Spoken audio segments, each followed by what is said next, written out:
Antologi Pembacaan Firman Tuhan yang Maha Kuasa.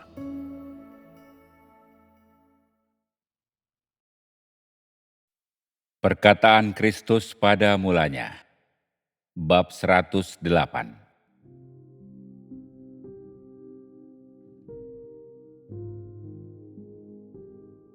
Di dalam Aku, semua dapat menemukan perhentian dan semua dapat memperoleh kebebasan. Mereka yang berada di luar Aku tidak dapat menerima kebebasan maupun kebahagiaan karena Rohku tidak bersama mereka. Orang-orang ini disebut orang mati tanpa roh, sedangkan Aku memanggil mereka yang ada di dalam Aku sebagai orang-orang hidup yang memiliki roh.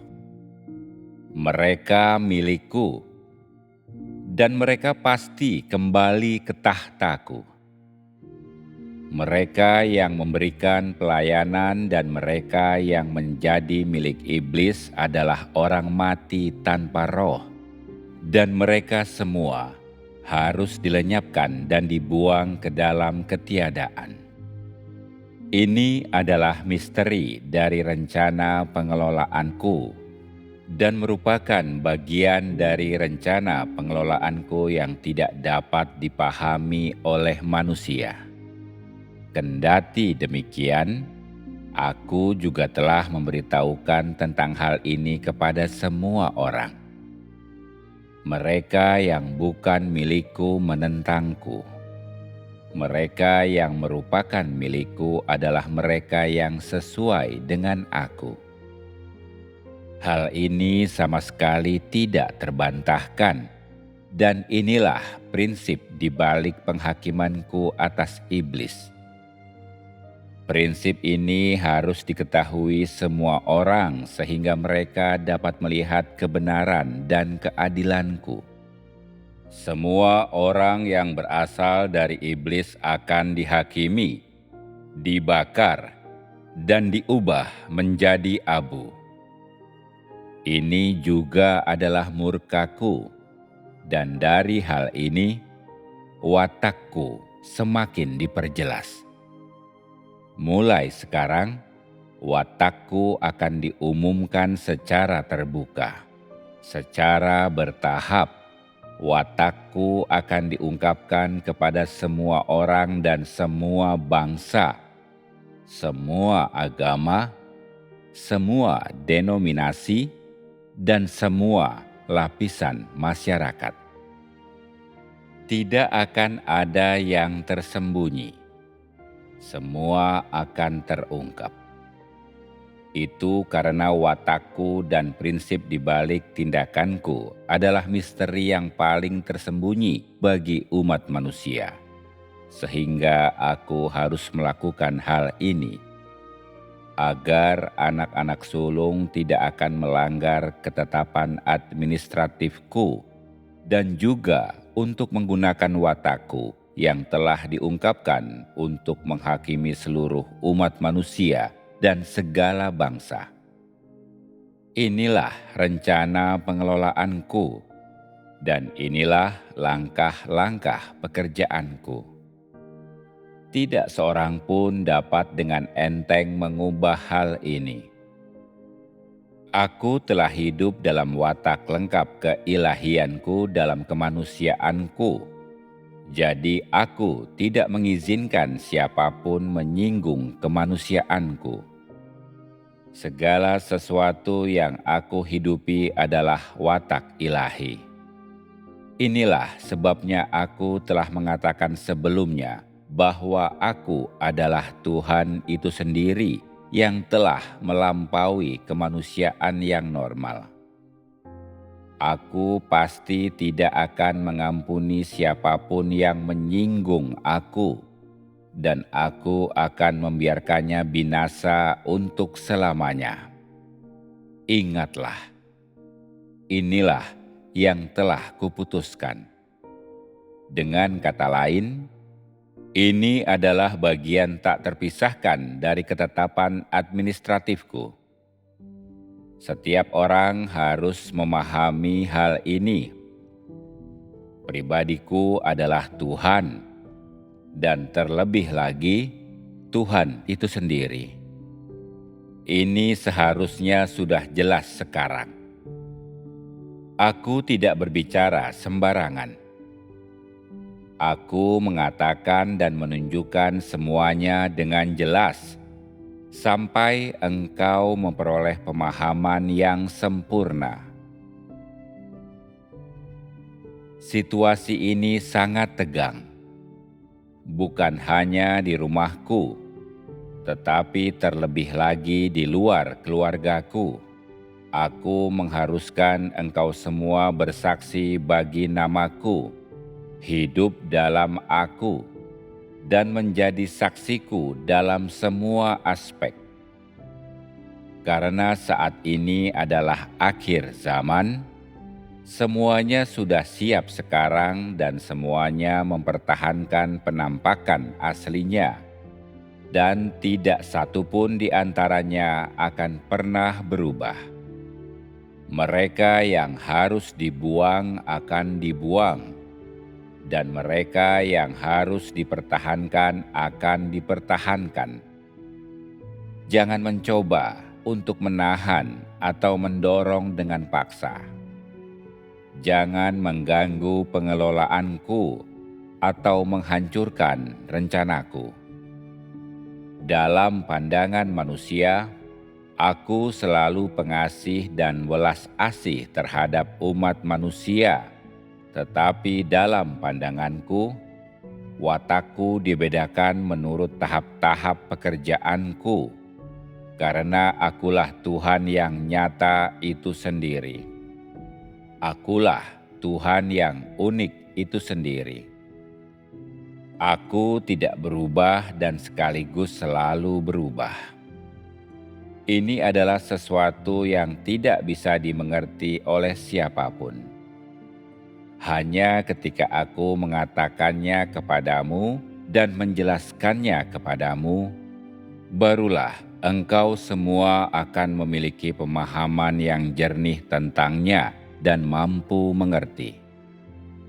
Bagi anak-anakku, aku penuh kasih, welas asih, adil, dan disiplin, tetapi tidak menghakimi. Bagi mereka selain anak-anakku, aku berubah setiap saat tergantung pada perubahan zaman.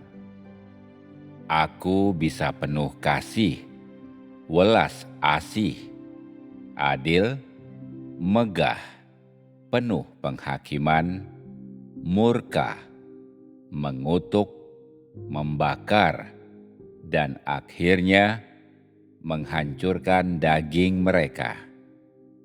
Mereka yang hancur akan binasa bersama dengan roh dan jiwa mereka. Kendati demikian, bagi mereka yang memberikan pelayanan, hanya roh dan jiwa mereka yang akan dipertahankan. Tentang rincian cara aku melakukannya, aku akan mengatakannya nanti kepadamu, sehingga engkau semua dapat memahami. Namun, mereka tidak akan pernah memiliki kebebasan dan tidak akan pernah dibebaskan, karena mereka berada di bawah umatku dan berada di bawah kendali umatku.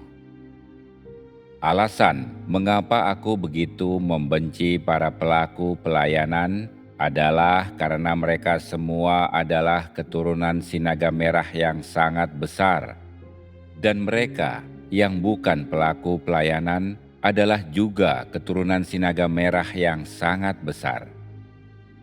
Dengan kata lain, semua orang yang bukan anak-anak sulung adalah keturunan Sinaga Merah yang sangat besar.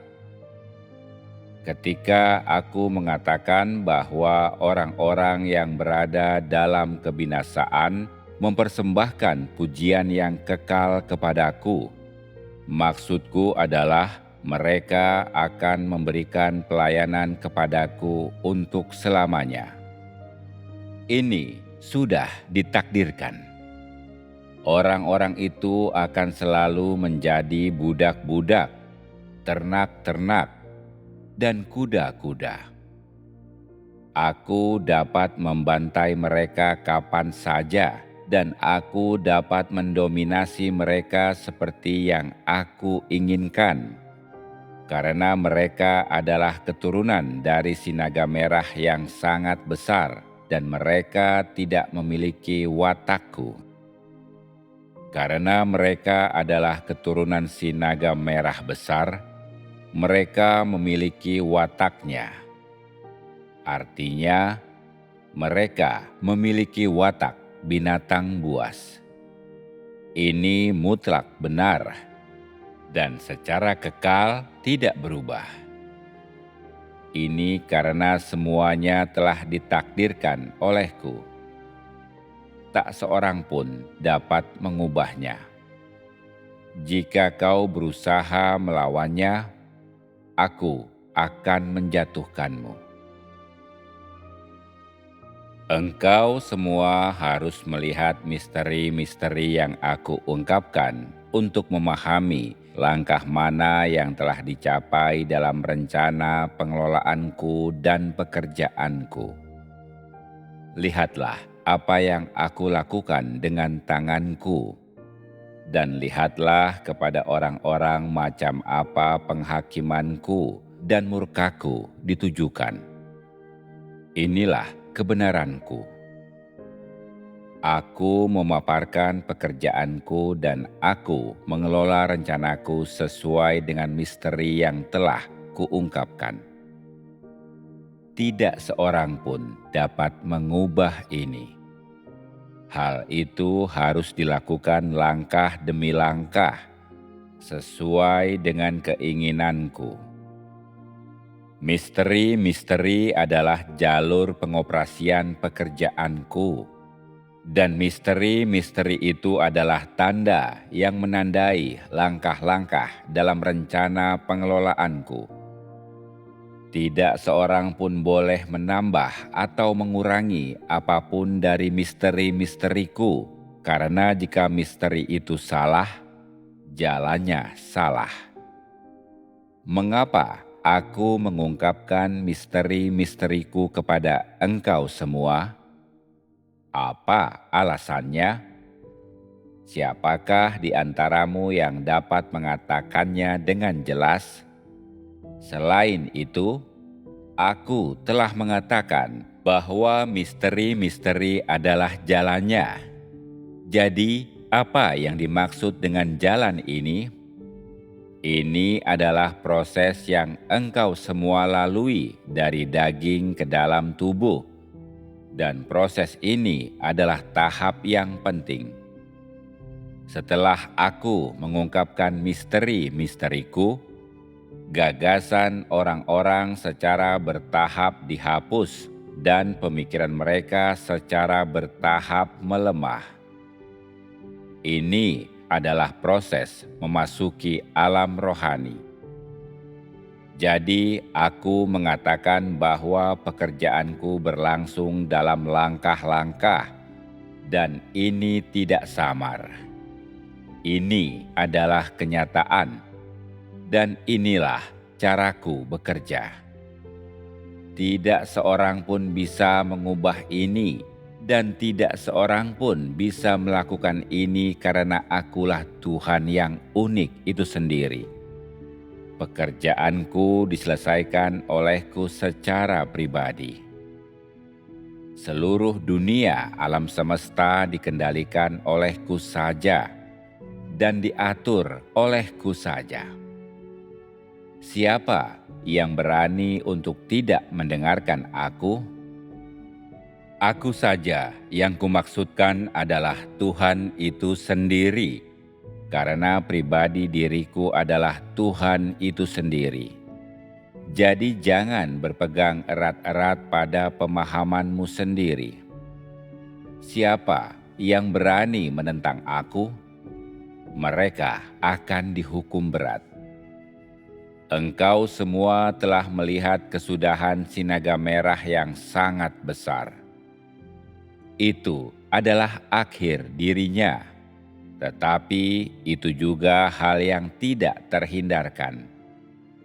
Pekerjaan itu harus dilakukan oleh diriku sendiri, sehingga sinaga merah yang sangat besar itu akan dipermalukan.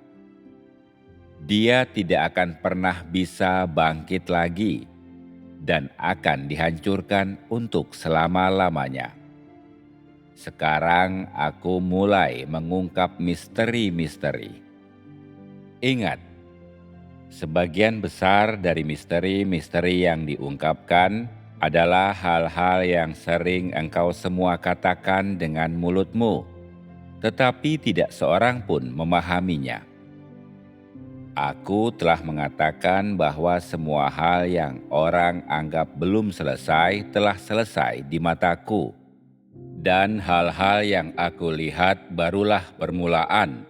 Tampaknya sudah selesai bagi orang-orang. Apakah ini paradoksal? Tidak. Orang-orang berpikir seperti itu karena mereka memiliki gagasan dan pemikiran mereka sendiri.